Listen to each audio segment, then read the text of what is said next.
Une tumeur cérébrale, c'est une tumeur qui naît dans le cerveau, il en existe un très grand nombre. Elles ont bien sûr une particularité parce qu'elles vont toucher des fonctions essentielles, motricité, de vision.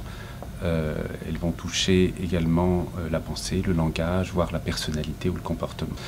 Ça rend le traitement de ces tumeurs particulièrement difficile. Elles se développent dans l'organe noble par excellence, qui est le siège de la motricité, de la pensée, etc. La collaboration avec Marc se fait de manière très complémentaire.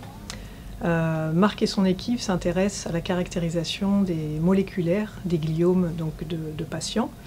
Ils cherchent à identifier des biomarqueurs, des nouvelles mutations afin de pouvoir trouver des traitements efficaces. Dans mon équipe, on s'intéresse plutôt à comprendre comment ces gliomes se forment.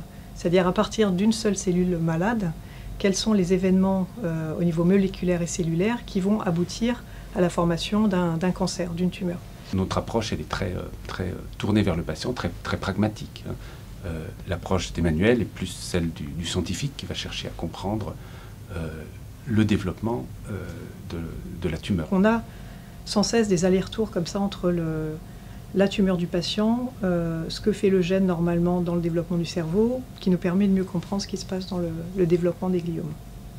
Quand on veut combattre le cancer, lui, il faut aller au fond de la cause, et la cause, c'est le gène. C'est à partir de ce qu'on aura trouvé au laboratoire, élaborer des stratégies de traitement pour le patient. Les perspectives, c'est mieux comprendre le développement de ces tumeurs, développer des thérapies innovantes qui vont être très ciblées sur ces tumeurs-là et qui vont épargner les cellules saines pour avoir effectivement le moins d'effets secondaires et essayer de préserver au maximum la qualité de vie du patient. L'avantage d'être à l'ICM, c'est d'avoir tout sur place, d'être dans un hôpital, d'avoir les patients, les équipes de recherche avec qui on peut collaborer. Face à ces besoins qui sont importants, bien sûr, on a besoin de la générosité de toute la communauté. Continuer à nous soutenir, continuer à nous permettre, cliniciens et chercheurs, de collaborer main dans la main. Nous travaillons pour vous et un grand merci.